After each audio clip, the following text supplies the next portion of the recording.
Leading strand और ये क्या है, लैगिंग स्ट्रैंड। तो नीट में कई बार पूछा जाता है ये जो ओकाजाकी खंड है, ये जो ओकाजाकी खंड है, इनमें से कौन से स्ट्रैंड में बनती है। तो ये हमेशा याद रखेंगे, लैगिंग स्ट्रैंड में बनती है, लीडिंग स्ट्रैंड में नहीं बनती है। और ओकाजाकी खंड किसको कहा गया है, देखिए यहाँ पर इसको खंड खंड नहीं बनाया है, यहाँ पर डीएनए कहना चाहिए खंड खंड रूप में पाई जाती है। यहाँ पर डीएनए किस रूप में पाई जाती है, खंड खंड रूप में पाई जाती है, छोटे छोटे खंडों में पाई जाती है। इसी को क्या कहा गया है, ओकाजाकी फ्रेगमेंट्स, मतलब खंड। तो इस ओकाजाकी खंडों को कौन से एंजाइम जोड़ने का कार्य करती है, डीएनए लाइगेज या लाइगेजेज, मतलब अंत में इसको इस प्रकार से वो जोड़ देती है। ठीक है, तो ये ओकाजाकी खंड, इसको कौन से एंजाइम जोड़ती है, डीएनए लाइगेज या लाइगेजेज। और ये कौन सी स्ट्रैंड में बनती है, लैगिंग स्ट्रैंड में। क्लियर। ये पांचवा पॉइंट के बाद लास्ट पॉइंट है छठे क्रमांक। ठीक है, छठवें क्रमांक को आप लोग याद रख लेंगे। छठवें क्रमांक क्या है जी, DNA repair and proof reading. नाम से क्लियर है, याद नहीं करना है। रिपेयर मतलब समझ गए ना, उसका मरम्मत करना। जब कहना चाहिए 1 से 2 बन गई, 1 से 2 बन गई, तो यहां पर यह प्रकार से रिपेयर है। ये क्या है, ये रिपेयर है। जब 1 से 2 बनती है तो कहना चाहिए यहां पर उसका क्या किया जाता है, मरम्मत किया जाता है। और मरम्मत किस एंजाइम की सहायता से होती है, याद रख लेंगे, डीएनए पॉलीमरेज 1। डीएनए पॉलीमरेज 1, इसका कार्य ही होता है डीएनए का रिपेयर करना, मरम्मत करना। उसके बाद है प्रूफ रीडिंग। प्रूफ रीडिंग मतलब होता है कि जो डीएनए रेप्लिकेशन के बाद जो 2 अणु बनी है वो लगभग कहना चाहिए सही है कि नहीं है।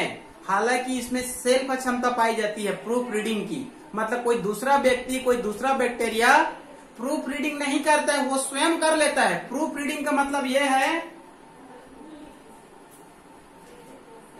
प्रूफ रीडिंग का मतलब यह होता है कि मतलब ए का युग्मन टी के साथ हुआ है कि नहीं हुआ है, सी का युग्मन जी के साथ हुआ है कि नहीं हुआ है, टी का युग्मन ए के साथ हुआ है कि नहीं हुआ है। मतलब इसमें सेल्फ प्रूफ रीडिंग करने की क्षमता पाई जाती है कि ए हमेशा टी से ही जोड़ी बनाएगा, जी हमेशा सी से ही जोड़ी बनाएगा, टी ए से ही जोड़ी बनाएगा, मतलब दूसरे क्षार से युग्मन नहीं करेगा।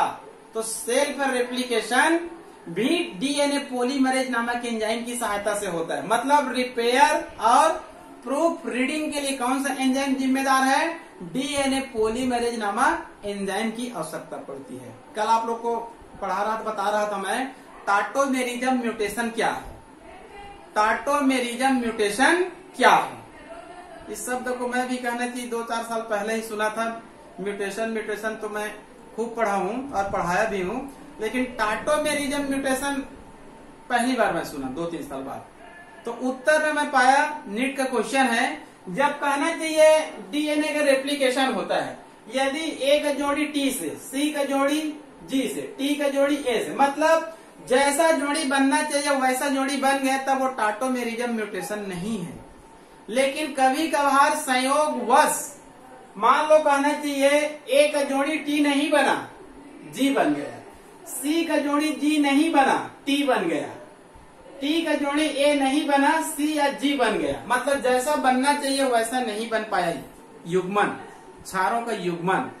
ठीक है, तब उसी को कहा जाता है टाटोमेरिज्म म्यूटेशन। क्लियर। लास्ट में है डीएनए का कार्य। डीएनए का बहुत सारे कार्य है, इतना हम लोग 4-5 पीरियड से पढ़ रहे हैं, तो डीएनए का कार्य तो समझ में आ गया होगा।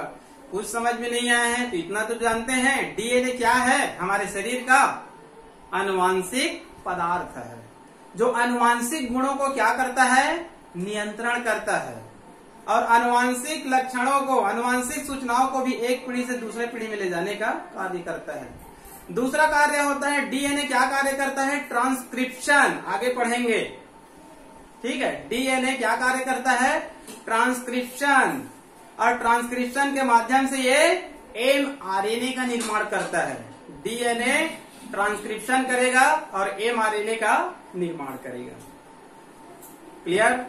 तीसरा कार्य होता है जो डीएनए होता है, क्षारीय प्रोटीन हिस्टोन से मिलती है। डीएनए क्षारीय प्रोटीन हिस्टोन से मिलती है और क्रोमोसोम का निर्माण करती है। मतलब क्रोमोसोम भी किससे मिलकर बना हुआ है? क्रोमोसोम का रासायनिक संगठन देखेंगे तो क्रोमोसोम बना होता है डीएनए प्लस हिस्टोन प्रोटीन, ये क्षारीय प्रोटीन है। डीएनए प्लस क्षारीय प्रोटीन हिस्टोन।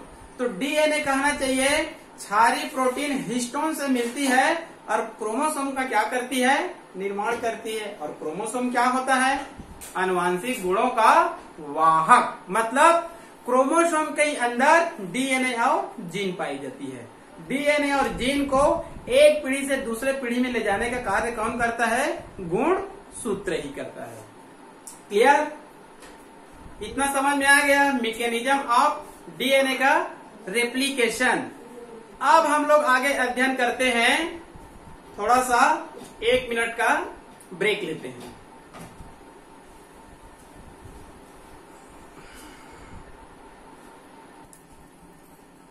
ब्रेक के बाद आपका एक बार फिर से स्वागत है। ठीक है। अब आगे हम लोग पढ़ेंगे जो डीएनए का रेप्लिकेशन हुआ है, ठीक है, उसका कहना चाहिए प्रायोगिक सत्यापन किया गया। जो कानबर्ग नामक साइंटिस्ट ने ई कोलाई नामक बैक्टीरिया में रेप्लिकेशन का अध्ययन किया था, उसका बाद में 1957 में 2 वैज्ञानिक मेसेल्सन और स्टेहल, मेसेल्सन एवं स्टेहल नामक साइंटिस्ट ने 1957 में इसका प्रायोगिक सत्यापन किया। प्रायोगिक सत्यापन का नाम क्या है?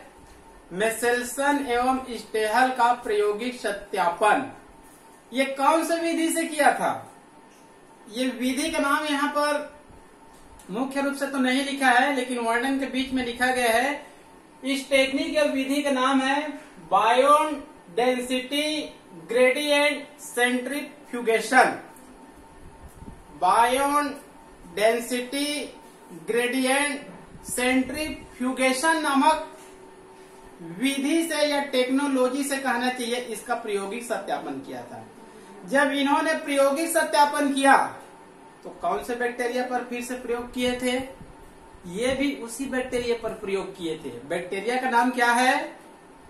ई कोलाई नामक बैक्टीरिया। तो इन दोनों वैज्ञानिकों ने ई कोलाई नामक बैक्टीरिया को लिया। किसको लिया? ई कोलाई नामक बैक्टीरिया को। ठीक है। इस ई कोलाई नामक बैक्टीरिया का कहना चाहिए कल्चर मीडिया में इसका क्या किया गया? कल्चर किया गया। ठीक है। कल्चर मीडिया में इसका क्या किया गया? संवर्धन किया गया। मान लो कहना चाहिए ई कोलाई नामक बैक्टीरिया है। इस ई कोलाई नामक बैक्टीरिया को इसमें एंट्री करा दिए और इसको क्लोज कर दिए। अब ये कल्चर मीडिया है, इसमें इसका संवर्धन किया जाता है। ठीक है। तो ये मान लो कहने चाहिए पहले संख्या में 1 है, 1 से 2, 2 से 4, 4 से 8, 8 से 16। मतलब इनकी संख्या धीरे धीरे क्या होती जाती है? बढ़ती जाती है, मल्टीप्लीकेशन होती जाती है। क्लियर। अब इसमें कहना चाहिए प्रयोग की दृष्टि से इसके डीएनए में N15 जैसे कि हर्षे एवं चेज नामक साइंटिस्ट ने जब ई कोलाई नामक बैक्टीरिया का कल्चर किया था ट्रांसडक्शन में, तो उसको 2 कल्चर मीडिया में लिए थे और एक में सल्फर 35 और एक में फास्फोरस 32 नामक रेडियो एक्टिव तत्व को क्या कर दिया जाता है? मिला दिया जाता है। तो उनके अगली आने वाले पीढ़ी में क्या प्रेजेंट रहती है? एक में सल्फर 35 और एक में फास्फोरस 32 नामक रेडियो एक्टिव तत्व मौजूद रहती है। क्लियर। तो उसी प्रकार से इनमें N15, ठीक है, नाइट्रोजन 15 आइसोटोप ग्रुप में है, उनको हम लोग प्रविष्ट करा देते हैं। तो ये N15 इनके डीएनए में क्या हो जाती है, संयुक्त हो जाती है। ठीक है, तो उसी चित्र को देखिए, ये कहना चाहिए डीएनए का क्या है, ये स्ट्रैंड है। अब जब हम लोग कल्चर करते हैं तो इसमें N15 नामक आइसोटोप्स को क्या कर देते हैं, मिला देते हैं। तो ये बैक्टीरिया जब दूसरी, तीसरी, चौथी, पांचवी, छठवीं पीढ़ी में जाती है तो N15 इनके डीएनए में क्या रहती है, संयुक्त हो जाती है, मतलब उनके शरीर में मौजूद रहती है। क्लियर। जब ये आगे चलकर जैसे कि सेल्फ रेप्लिकेशन करती है, तो सेल्फ रेप्लिकेशन करती है तो दोनों को अलग कर देते हैं।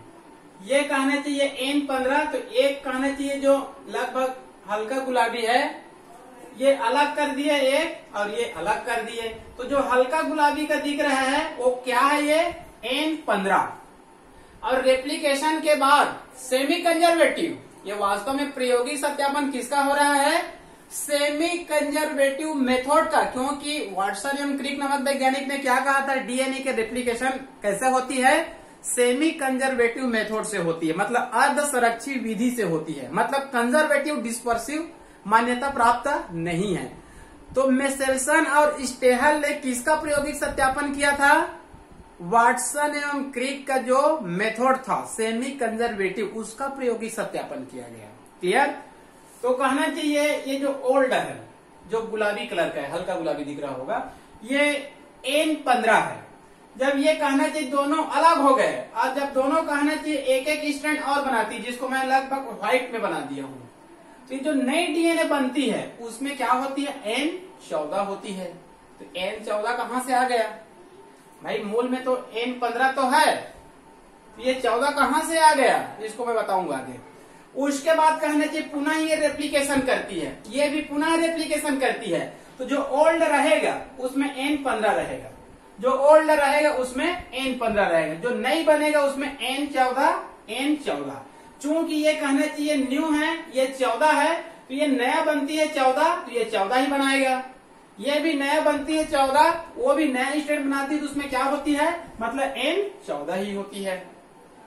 मतलब मेसेल्सन और स्टेहल ने यह निष्कर्ष निकाला, यदि सेमी कंजर्वेटिव सही है तो एक में 15 रहेगा और एक में 14 रहेगा। क्लियर। तो कहना चाहिए पहले कल्चर मीडिया में किए तो N15 क्या हो गए, संयुक्त हो गए। अब इसके दोनों स्ट्रैंड में क्या पाया जाएगा, N15 पाया जाएगा। क्लियर। अब उन्होंने क्या किया, इस ई कोलाई नामक बैक्टीरिया को यहां से निकाल लेते हैं, यहां से क्या कर लेते हैं, निकाल लेते हैं।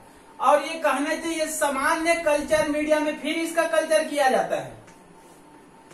सामान्य कल्चर मीडिया में क्या किया जाता है, फिर से कल्चर किया जाता है, और इसमें कहना चाहिए N14 को प्रविष्ट करा दिया जाता है। ठीक है। तो उनका कहना यह था, यदि सेमी कंजर्वेटिव सही है तो एक स्ट्रैंड में 14 रहेगा और दूसरे स्ट्रैंड में क्या रहेगा, 15 रहेगा। तो लगभग वैसी ही मिला। तो मेसेल्सन और स्टेहल ने बाद में बताया कि सेमी कंजर्वेटिव मेथड क्या है, एकदम 100% सही है। मतलब डीएनए में जो रेप्लिकेशन होता है वो सेमी कंजर्वेटिव मेथड से ही होता है। क्लियर। अब हम लोग आगे अध्ययन करेंगे आरएनए के बारे में।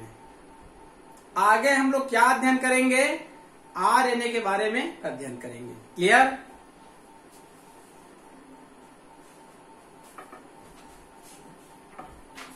हेमा बोला तो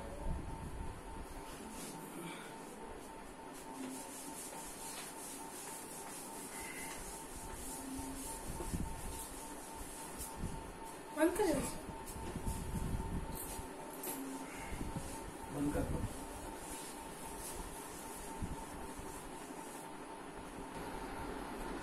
आरएनए। अब अध्ययन करेंगे हम लोग आरएनए। इससे पहले हम लोग क्या अध्ययन किए थे, डीएनए और डीएनए का रेप्लिकेशन। अब यहाँ पर हम लोग अध्ययन करेंगे आरएनए का। डीएनए और आरएनए दोनों को ही हम लोग मिलाकर क्या नाम देते हैं, न्यूक्लिक एसिड। और न्यूक्लिक एसिड का खोज किसने किया था? फ्रेडरिक मिक्सचर नामक साइंटिस्ट ने किया था। क्लियर? तो आरएनए कहना चाहिए है क्या चीज, इसका फुल फॉर्म है क्या चीज? इसका फुल फॉर्म होता है ribo nucleic acid. Ribo nucleic acid, ठीक है। और ये कहाँ पाई जाती है? विशेष रूप से ये पाई जाती है कोशिका द्रव्य में, राइबोसोम, पॉलीराइबोसोम, माइटोकॉन्ड्रिया, क्लोरोप्लास्ट, इन सब में पाई जाती है। जैसे कि मान लो कहना चाहिए ये क्या है? कोशिका। ये क्या है? केंद्रक। और इस पूरे भाग को हम लोग क्या बोलते हैं? कोशिका द्रव्य। इस पूरे भाग को हम लोग क्या बोलेंगे? कोशिका द्रव्य, ठीक है। तो आरएनए कहाँ पाई जाती है? इस कोशिका द्रव्य में। यहां पर कोशिका द्रव्य में प्रेजेंट है। और ये क्या है? माइटोकॉन्ड्रिया। इसमें भी आरएनए क्या है? प्रेजेंट है। और मान लो ये क्या है? क्लोरोप्लास्ट।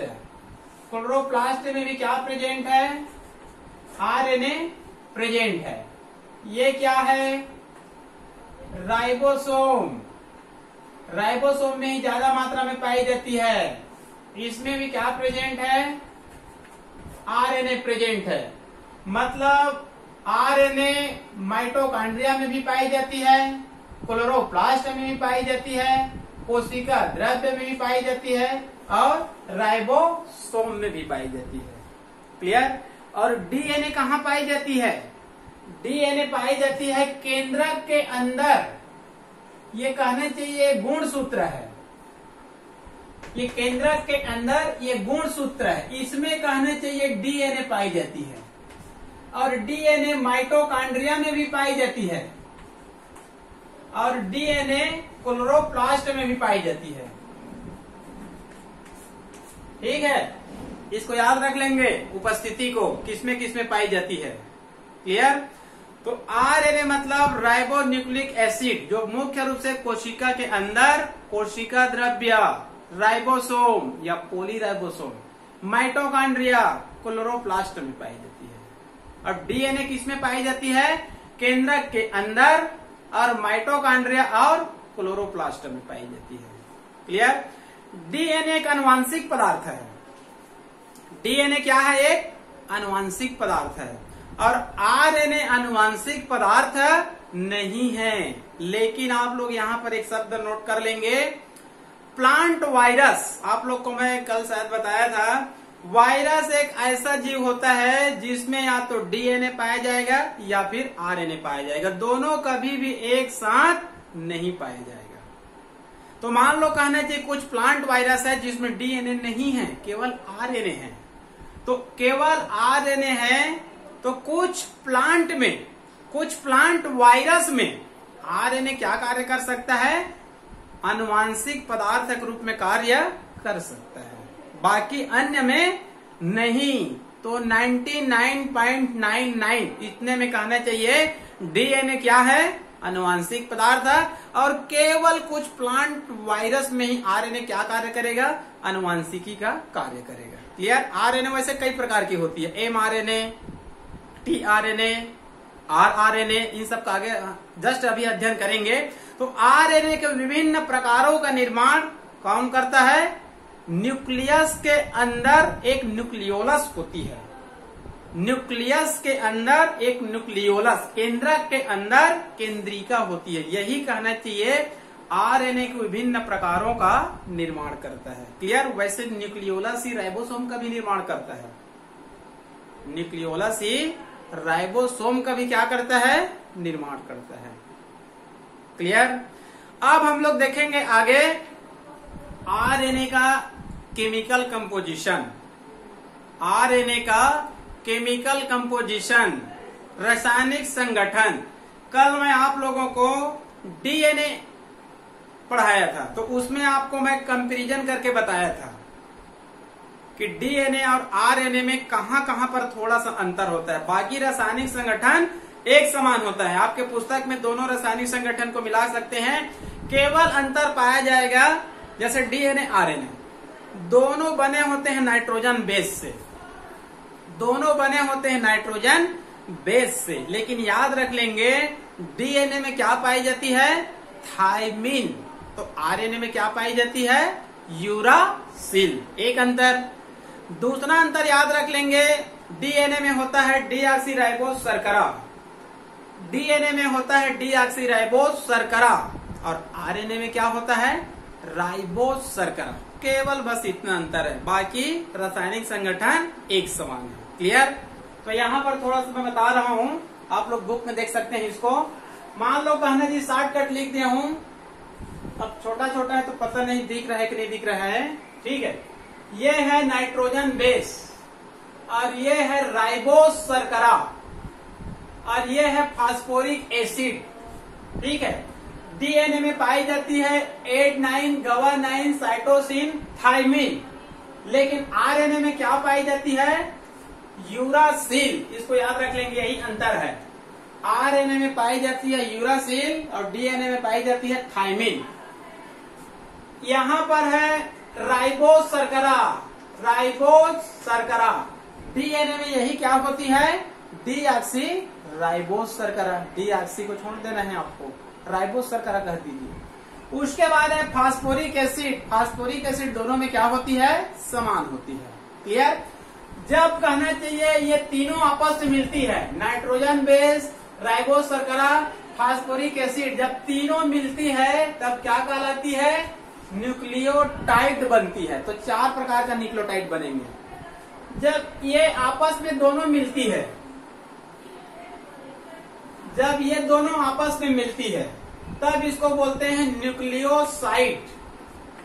जब तीनों आपस में मिलती है तब इसको हम लोग बोलते हैं न्यूक्लियोटाइड। डीएनए में बताया था, वहां पर लिखकर आपके पुस्तक में भी उसको देख लेंगे आप लोग। जब नाइट्रोजन बेस और राइबोज शर्करा आपस में मिलती है तब क्या बनेंगे, 4 प्रकार का न्यूक्लियोसाइड।